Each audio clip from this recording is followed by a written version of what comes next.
Good day, everyone. My name is Angel Nice de la Borte. Together with my group mates, Joanna Bravo and Sarah Nopal, we will discuss to you the Chapter 4, Results Life, High Education, and Life Abroad.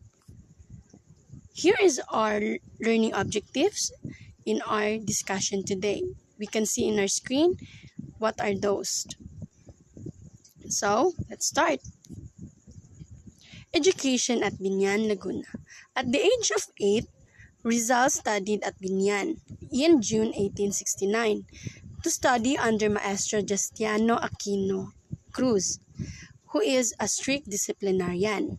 So, sa panahon na ito, si Rizal ay 8 taong gulang at alam natin sa panahon na ito ang ginagamit nilang lingwahe is Spanish.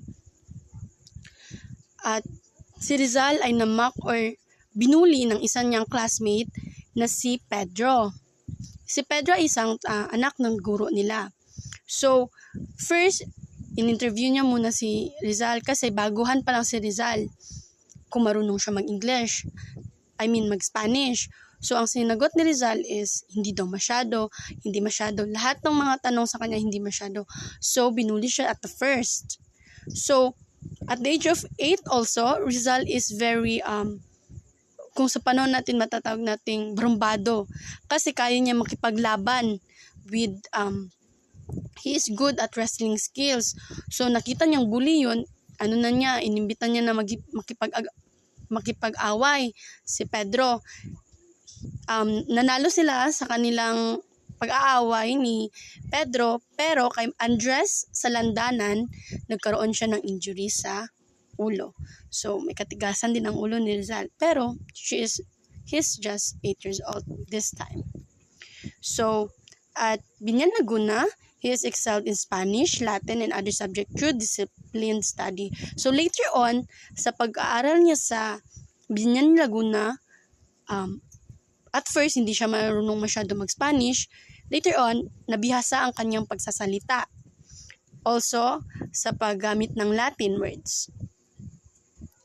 Also, si Rizal ay natutong magpinta from Wancho, teacher's father-in-law. So, naging top artist siya sa class nang dahil dito. Also, sa Binyan, Laguna, meron silang strict daily schedule, prayer study, and leisure. So,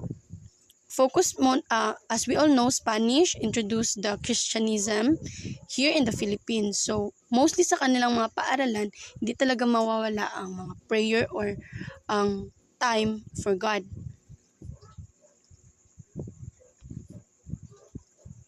Also, during this time, he completed study in Binyan and returned home via steamer Talem.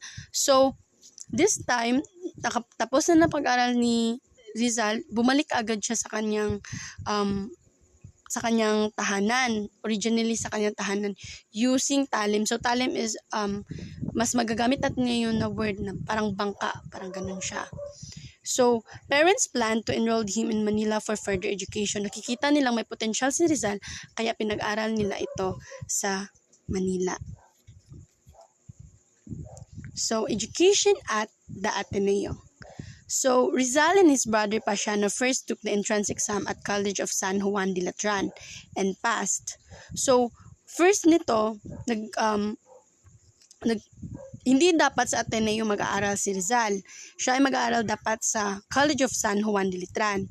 Kaso, ang kanyang papa na si Don Francisco, nagbago ang kanyang isip at nagpalit siya ng dapat napasukan ni Rizal, which is ang Ateneo Municipal o tinatawag natin ngayon na Ateneo de Manila. Father Magin Fernando, the registrar, initially rejected Rizal. So, nakikita niya si Rizal na during this time na late na nag-enroll si Rizal, maliit. Kaya, criticize ito ni Magin Fernando, ito ay kanyang kinansila na hindi na makapasok sa Ateneo si Rizal. Pero dahil kay Zerex Burgos, ang nephew ni Jose Burgos, a martyr priest, so si Rizal ay nakapag-aral pa rin sa Ateneo. So, In Ateneo, meron silang sinusunod na education system or curriculum. Ito ay tinatawag na GSUT education system. So, sa ganitong sistema, meron silang daily mass, prayer before and after class, and focus on physical fitness, humanities, sciences, and vocational skills. So, kung ikukumpara natin siya sa time natin ngayon, na meron tayong iba't ibang mga studies sa high school. So, hindi lang isang particular subject ang tinuturo, marami. But during this time, sa kanila, more on focus sila sa humanities, sa sciences, and vocational skills. Also, sa kanilang physical fitness. At hindi mawawala sa kanila ang palaging pagkakaroon ng math. Also, nagkaroon din this GSUT system, meron silang competitive ranking. Students were divided into two rival groups, Roman Empire and Carthaginian Empire. So, during this time, meron silang mga ranking. Ang pinakamataas ang Roman Empire, ang sunod naman is ang Carthaginian Empire. So, si Rizal is napabilang sa Carthaginian Empire kasi siya ay baguhan pa lamang dito. Meron na ngang ranking, meron pang mga ranks like Emperor, Tribune, Decurion, Centurion, and Standard Bearer. So, ang Emperion mo yun yung top student. Tribune is second honor, kung sa atin. During this time, Decurion, third. Centurion is fourth, and Standard Bearer is the fifth.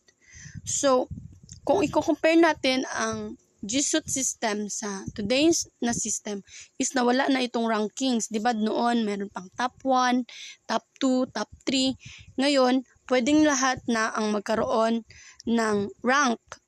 Even kung saan ka na section, ba dati section 1 lang yung pwedeng magkaroon ng honor kasi sila lang yung belong sa Roman Empire. Ngayon is lahat na section ang pwede as long as ma-achieve mo yung aim na with honors. So, also, student advance by answering questions correctly. 3 mistake could demote them. So, before sila fully pasok, kina-question mo na sila ng mga particular question, and kapag hindi nila ito nasagutan ng tama, pwede silang ma-demote or matanggal. So, Rizal's academic achievement. Despite being a newcomer with limited Spanish skills, Rizal became emperor within a month. So, naging emperor siya this time. Sa pag-aaral ni Rizal sa Ateneo, marami siyang nakuhang mga achievement. Isa na naroon ang napabilang siya sa top rank or ang emperor. So, bago pa lang nakapasok si Rizal sa Ateneo, nakasabay na kaagad siya sa mga kaklase niya doon. Bilang baguhan, mahirap makapasok sa emperor pero siya nakaya niya yun kaagad. Also, nanalo rin siya ng first prize, a religion picture, which he treasured. Also, gold medal for top grades. Also, nagtook din siya ng private Spanish lesson at Santa Isabel College for only 3 pesos to improve his language skills. So, alam naman natin dati na iba yung worth ng money noon at ngayon. So, si Rizal ay meron pa siyang difficulty sa Spanish language kaya mas gi-engage niya yon, mas nagpakatuto pa siya para mas malawak pa ang kanyang pagkatuto sa Spanish lessons. Take note, Rizal is not a Spanish, he is a pure Filipino. So, in his second year in Ateneo, 1873 to 1874, Rizal keep reading a book. So, here, of some of his book na kanyang binabasa. So, the one is The Count of Monte Cristo by Alexander Dumas, Travels in the Philippines by Dr. Fyodor Hagor, Universal History by Cesar Cantu, Father Francisco de Paula Sanchez, Rizal's favorite professor, inspired his poetry and critical thinking. So, during ang second year ni Rizal, para mas ma-engage or mas makatuto pa siya sa paggawa ng mga poem, ito ang kanyang binabasa.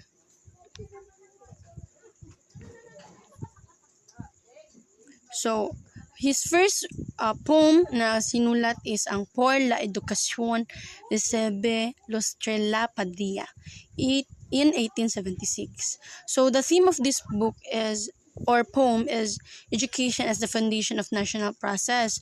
So, education skills, virtue, truth, and discipline in youth. A discipline educated populace, insurance, peace, and glory for nation. So, yun yung message ng Por la Educación Recebe Lostrella Patria na ginawa ni Rizal.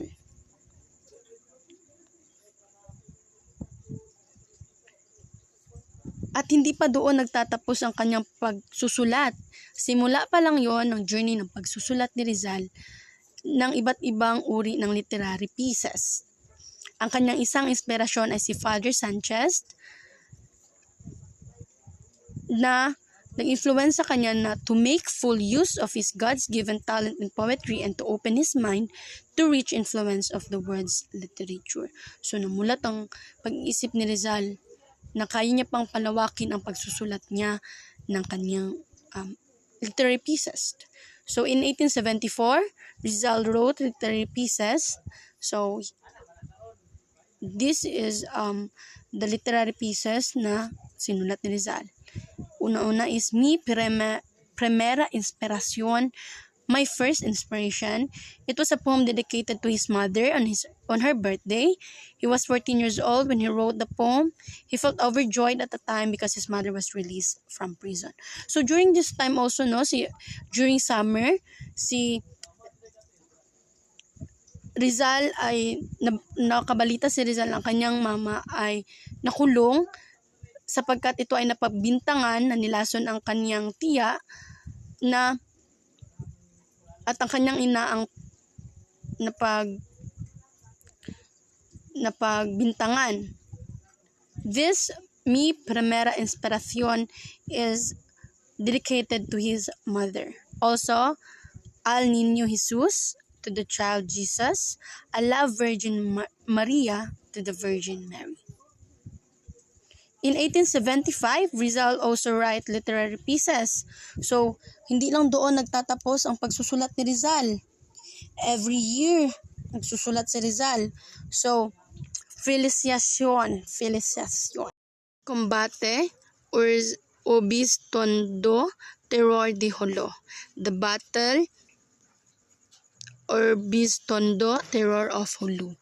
So, this poem centers on the battles of Jolo and the Spanish military figures, General Orbistondo.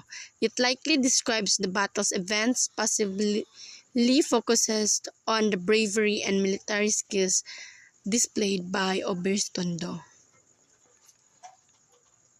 In year 76 naman, Rizal wrote poems on various topics: religion, education, childhood memories, and war. So, these are those na sinulat ni Rizal in years 1876.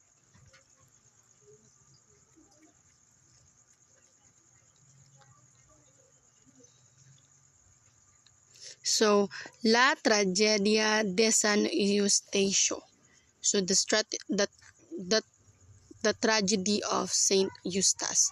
So,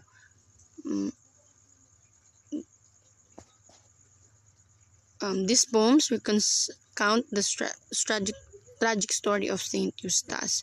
So, this all he wrote.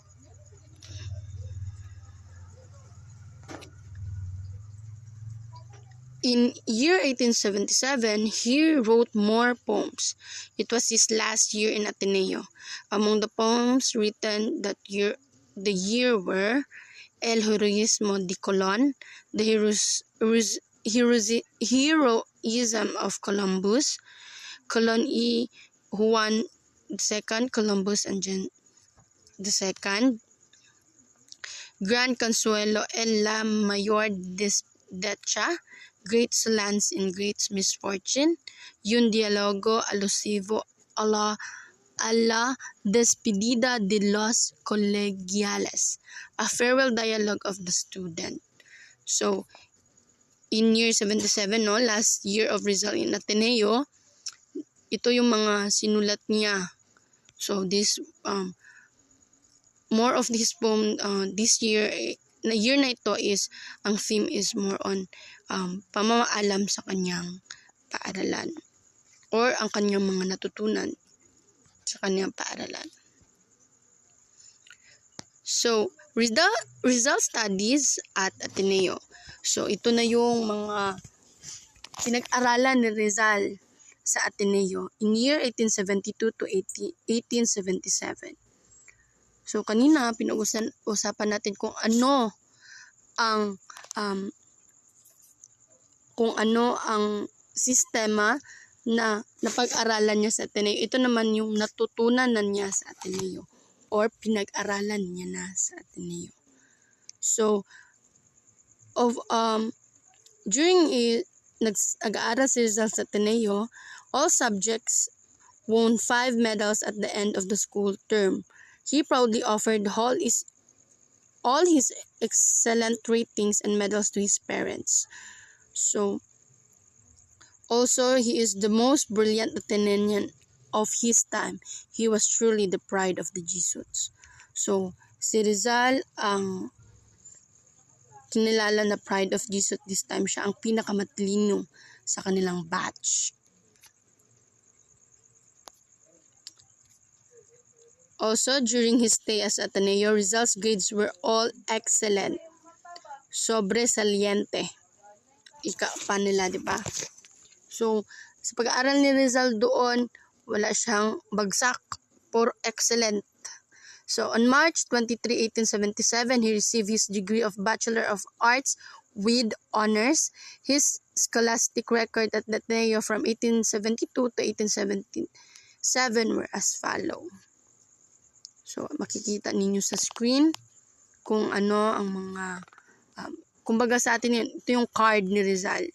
So, in arithmetic, excellent, Greek, Latin, Spanish, Greek 2, Latin 2, Spanish 2, Universal Geography, Arithmetic and Algebra, Greek 3, Latin 3, Spanish 3, History of Spain and the Philippines, University History. Ito yung mga nakuhang marka ni Rizal. All of it is excellent. So, wow. Super talino. So, also in the scholastic record at the Ateneo, yan. French 1, geometry and trigonometry, rhetoric and poetry, botany and sociology, mineralogy and chemistry, philosophy 1, and physics. He got it all excellent. Ganyan katalino si Rizal. So, anong matutunan natin sa pag-aaral ni Rizal bilang isang estudyante? We can strive for excellence. Kaya natin, kung mag-aaral tayo ng mabuti, makakakuha tayo ng mga marka. Makakaya natin makakuha ng marka na magiging proud ng ating mga magulang. So, yan lang ang aking part sa aming report. Thank you. So, me next. For Rizal study at the University of Santo Tomas in UST in the year 1877 to 1882. So, for higher studies, after graduation from Ateneo, he pursued his study at the University of Santo Tomas with the Bachelor of Arts course during the Spanish time was equivalent only to the high school and junior college courses today. So, ang ilang bachelor na courses dati kay level ra sa ato ang education system sa ato ang junior high at this present day. So, proceed to the next slide. During his first year at UST, he studied simultaneously at Ateneo, taking up vocational course, leading to the title of Perito Agrimensor or Expert Surveyor with grades of excellent. But it was not given the title to him because he was still 17 years old. So, bisag wala na hatag ang reward sa iya, still, kay minor pa man siya, but still, he is the Perito Agrimensor or the Expert Surveyor that was known. So, next is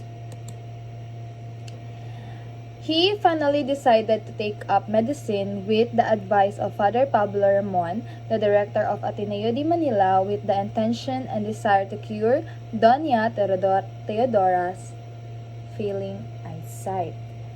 So at first, wala nagsugot si Doña Teodora, ang iyang mom, kay it reminded her about what happened sa fellow intelligent Filipinos like Dagumburza. Pero iyang dad, si Don Francisco, nag-believe siya sa great future ni Rizal as an intelligent and the best during that time. So, nagpadayon siya sa eskwela with the advice of Father Pablo Ramon. So, next. So, ang iyang experience sa Spanish brutality. So, I will summarize this up na lang. So, in Spanish brutality, gibunalan siya buntot pagi sa Spanish Civil Guard kay wala siya nag-greet. Embaw kay wala niya napansin or na-recognize na Spanish Civil Guard da ito ang iyahang kasalubong. Tapos tung gireport niya, siya pa ang gireprimand nga dapat maging thankful siya kay wala pa nakinabuhi siya, wala siya gipatay. So it could have been worse pa jud di ay. So it's so grabe ka brutal no kay kailangan jud maging thankful kay nabuhi pa jud siya nga wala siya gipadayon og tagi or patay sa mga civil guard. So next is Rizal's artistic works. So while at UST, Jose Rizal showed his literary prowess in the year 1879. The Artistic Literary Lyceum of Manila or Liceo Artistico Literario, a society whose members were the artists in literature, held a contest in poetry, writing, and composition. Rizal joined the contest and submitted his poem titled To the Filipino Youth, or translation in Filipino is Sa Kabataang Pilipino, in Spanish, A la Juventud Filipina. So, the contest na giapilan ni Rizal was kanang open to natives or mestizos. So, ni-appeal si Rizal kay para ipakita ang ihang talent. So, ang kanina poem kay para siya sa Filipino youth, and this piece is gina-encourage niya ang mga youth to speak their voice and show their talent and skill. So next.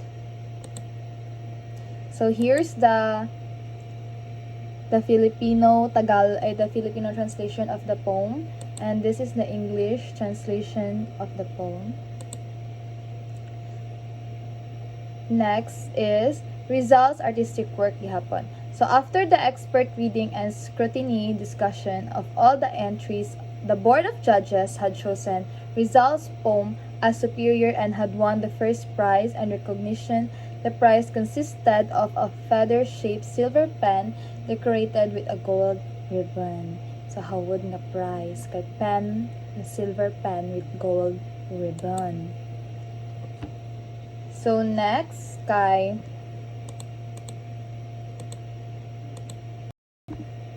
So the following year, the Liceo again sponsored another competition celebrating the centenary of the death of Miguel de Cervantes, the national poet of Spain. Again, he joined and won the first prize for this play, the Council of the Gods, El Consejo de las Dioses.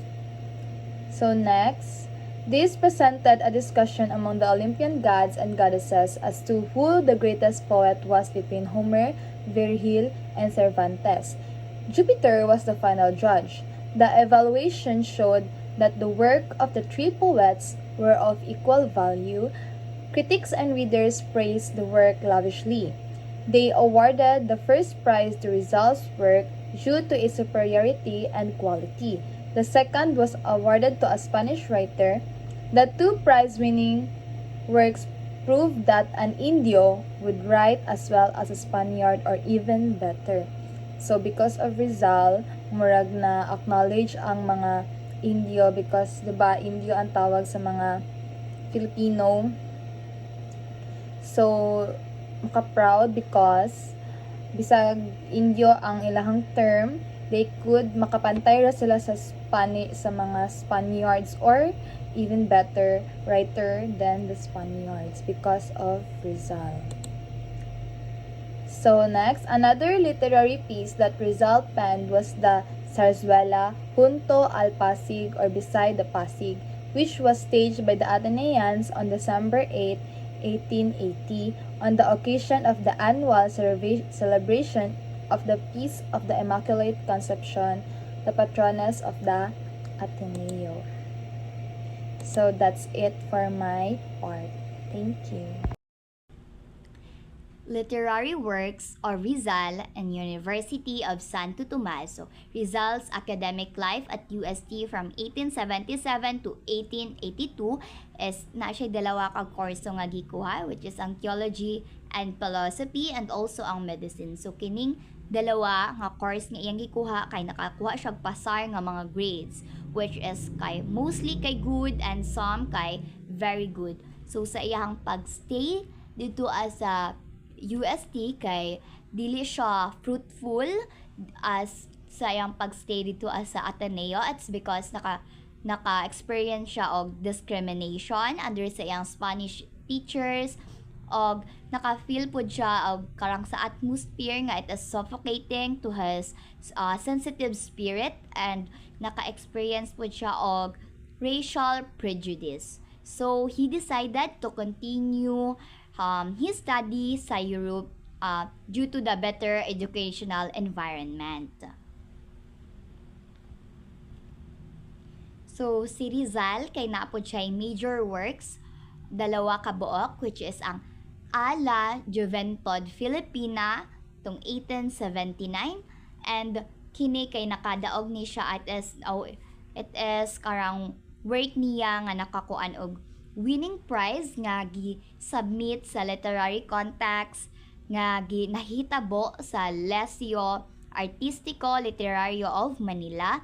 Nakadaog siya diriya og silver pen, and it is dedicated to the Filipino youth to give thou their fullest to our nation and use their God-given gifts, which is karang pagkanta, which is pag-create og mga poem, pag-act, kanang mga inana. So, diri apod niya nga na-mention ang quote nga, and famous quote niya nga, "The youth is the fair of hope of our fatherland." So, ang pangdalawa niya nga major works is El Consejo de los Dioses, which is meaning kay the Council of Gods. Kini ang it's all about to commemorate the death of Miguel Cervantes, katong author daw sa Don Quixote. So the prize nga iyahang nadawat diriya was a gold ring bearing daw the engraved bust of Cervantes. But diriya gold siya daw ang nakakuha sa gold ring, but then again ang tung sa certificate na pagbutang kay he was the second placer. It's because nabalaan nga Filipino ang nagsulat daw sa El Consejo de los Dioses. So gihatag ang first placer sa Spanish, no? So other works sa literary works ni Rizal is naatay ginatawag nga Abdi al-Aziz Y. Mahoma. It is a poem nga composed by Rizal para kay Manuel Fernandez, no, on December 7, 1879. And Junto al Pasig, it is a drama played by the Athenians and the occasion para pod sa Feast of Immaculate of Conception sa December 8, 1880, and the main character daw diri is si Leonedo. And A Filipinas, it is a sonnet written in 1880 para daw i-praise ang beauty sa Philippines, para i-admire o i-appreciate ang Philippines. And the last one is Al MRP Pablo Ramon, Tribute to a Mentor. So kini ang mentor ni Rizal, nga he is so kind sa iyaha sa UST. It's because gani naka-experience siya dito og mga dili maayo, like naka-experience siya og discrimination. So nagbuhat siya og poem para sa kay Father Pablo Ramon.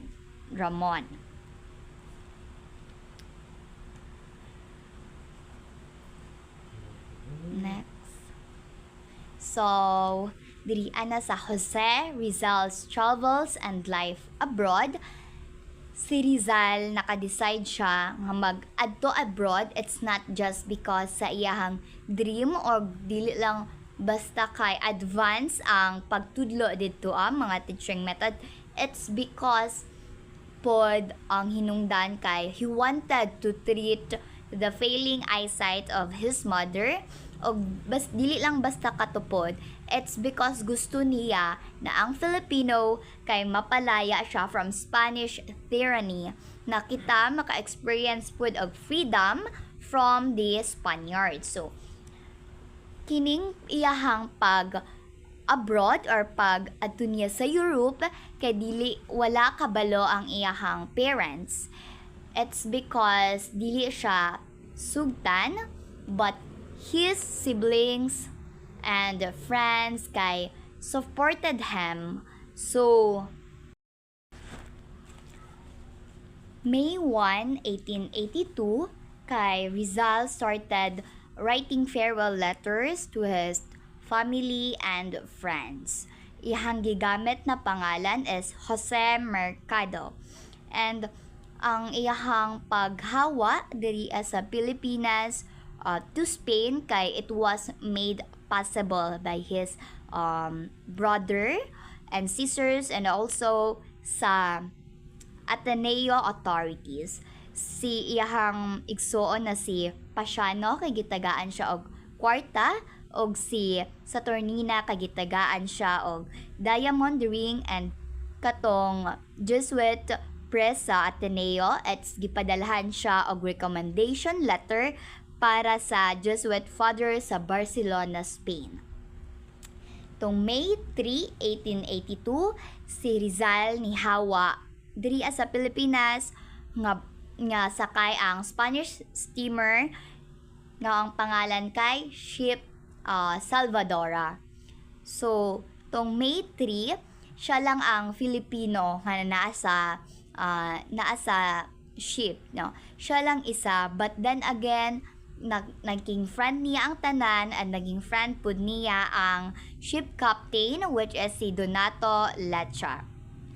So after 5 days of sailing, naabot na gyud sila sa Singapore, and naa sila 2 days stopover. So ang gibuhat ito ni Rizal kay nag-visit lang siya sa mga historic places like temples, mga art galleries, og sa statue na ni Sir Thomas Stanford Raffles. Mao na siya ang founder sa Singapore tong 1819. So tong May 11, 1882, Rizal left Singapore aboard the French steamer called the Gemna. So ang stopover sa the Gemna is sa Point Gal, no? To May 17, 1882, kay the Gemna made its stopover at the Point Gal. So it is a seacoast town in southern Ceylon, na karon daw kay ginatawag nga daw nga Sri Lanka, which is picturesque. It is daw lonely, quiet, at the same time daw kay sad. So, tong ship daw kay tong padulong na daw sila og north tong May 18 kay naabot sila sa Colombo. It is ang capital sa Ceylon. So dito sulat si Rizal nga ang Colombo daw kay hawod daw kaayo, mas hawod pa daw sa Singapore, sa Point Gal ug sa Manila. So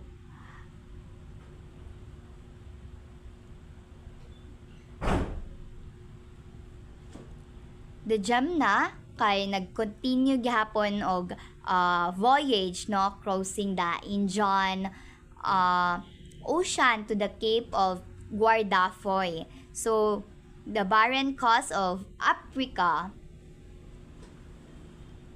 So dito apo daw nakuan niya nga ang barren coast of Africa or sa Cape of Guardafui kay inhospitable that daw sila, but it is famous.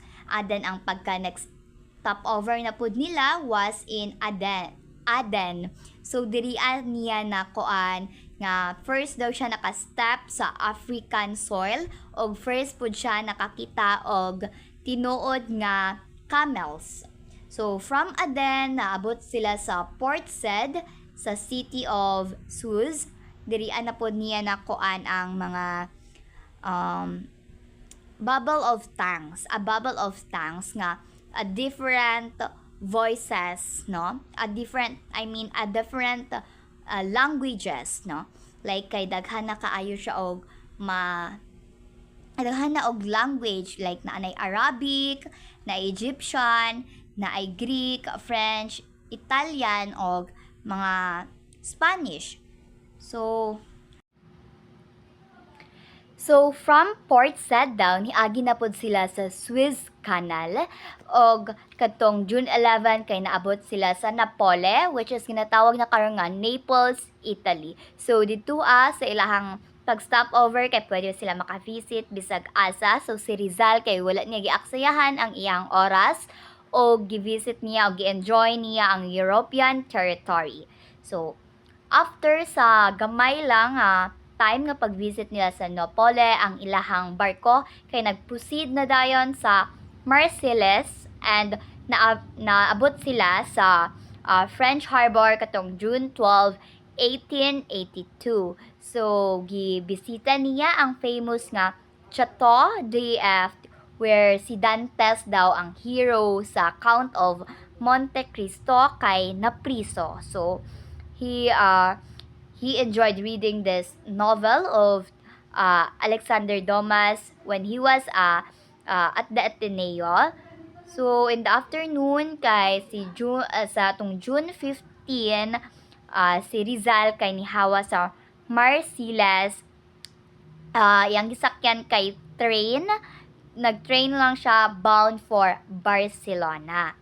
So the train crossed Pyrene and stop daw sa Port Bu for passport o mga inspection, and finally katong June 16, 1882 naabot na daw si Rizal sa Barcelona, which is mao ni siya ang second largest city sa Spain and the greatest city of Catalonia.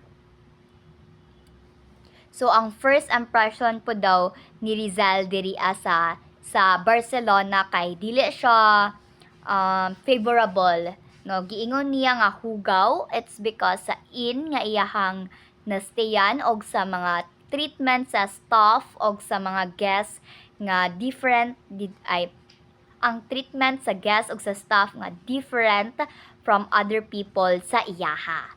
So but after that sa pagpila daw niya ka stay dito sa Spain kay nakuan daw na niya nga ang people were courageous, open-hearted, and hospitable. Writings and Barcelona. So this is the first article nga gisulat ni Rizal, which is ang Amor Patreo or ginatawag nga Love of Country under ni sa iyang pen name nga Laong Laan. So gisend niya sa iyang friend nga si Basilio Teodoro Moran, and gipublish ni siya sa Diaryong Tagalog, and it is published on August 20, 1882, and two texts, the English and the Tagalog, the Filipino. So, si Marcelo H. Del Pilar, siya ang nag-translate into Tagalog sa Amor Patreo. And ang second nga na-publish ni Rizal is ang Los Viajes or Travels, and the third one is Revista de Madrid or Review of Madrid.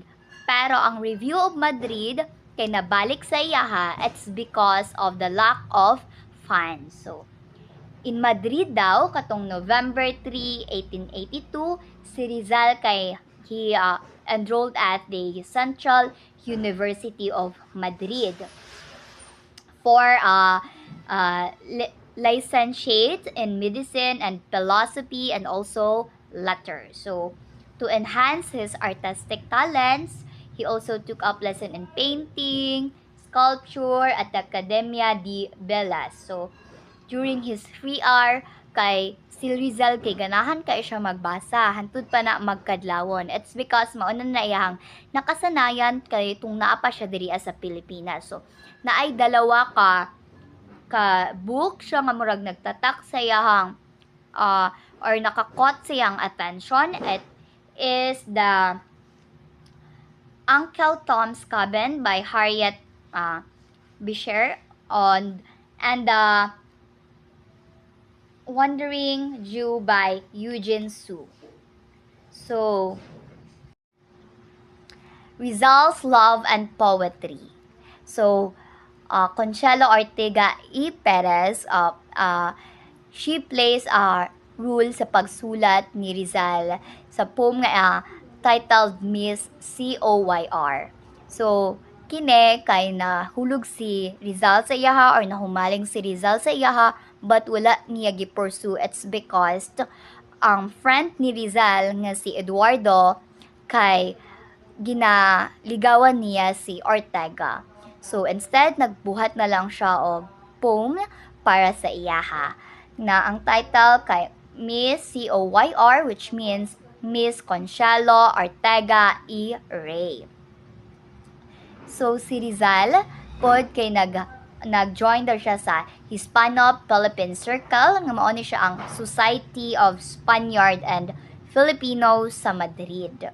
So ang mga members sa society kay nag-request nga magsulat siya og poem, so nagsulat siya and ang title is They Asked Me for Verses or Me Piden Versos.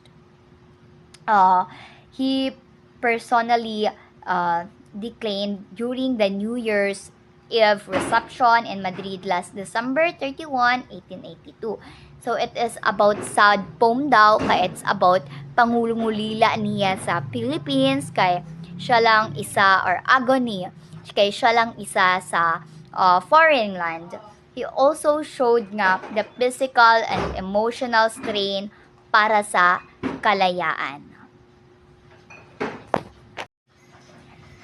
Rizal's life in Madrid. So, Rizal discovered the political possibilities of becoming a Mason sa Madrid. So, he joined the Masonic lodge called Acacia in Madrid with iyahang Masonic name kay Dimasa lang. So, naa siya dalawa ka reason nga nung nag-appeal siya at because of the Freemasonry support in his fights against daw sa friars sa Philippines. Og para pod makagain pod siya og mature contacts and enlightenment sa pagsulat og Noli Me Tangere. So, si Rizal kay na-awardan siya og diploma as a Master Mason katong February 15, 1892. He was also inspired by Luna and Felix Hidalgo for their victories at the National Exposition of Fine Arts in Madrid. So, na-inspire siya kay Lunas sa iyang Spolarium o kay Hidalgo daw sa iyang Christian Virgin exposed to the populace nga nakadawat og second prize. So, si Rizal po daw ang nag-deliver or nagbasa no sa principal speech nga held tong event nga nag-celebrate sa victory nila Luna og Hidalgo katong June 25, 1884. So, Rizal's education in Spain. So, si Rizal, nag-study siya og medicine or na-complete niya ang pag-study og medicine sa Universidad Central de Madrid. So, tong June 21, 1884, kay naka-earn siya og licentiate in medicine. And then, katong June 19, 1885, naka-earn na po siya og licentiate in philosophy and letters with high honor or with highest honor siya or excellent iyang mga grades. So, he passed all the subject but wala siya naging failed siya or wala siya nahatagan og diploma. It's because nga siya project nga wala gipasa na needed and it is thesis og wala napod siya mga fees nga wala na bayaran. So that is the reason. But katong wala na siya, it's makakuha na pod unta siya. It is conferred daw tong 1961. Mahatag siya ang diploma kaso wala na daw siya. Rizal in Paris and Berlin. So, from 1885 to 1887, si Rizal kay nag-study siya og ophthalmology para i-treat ang iyahang mata sa iyahang mama. So, in Paris, nag-training siya under kay Dr. Louis de Weckert and gained surgical skills. So, he visited Hidalgo and Juan Luna sa Paris.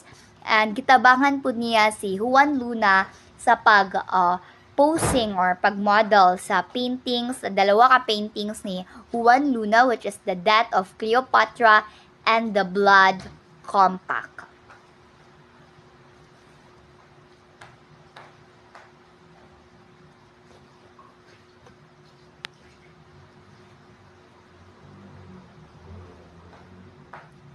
So, Rizal and Heidelberg, German, 1886.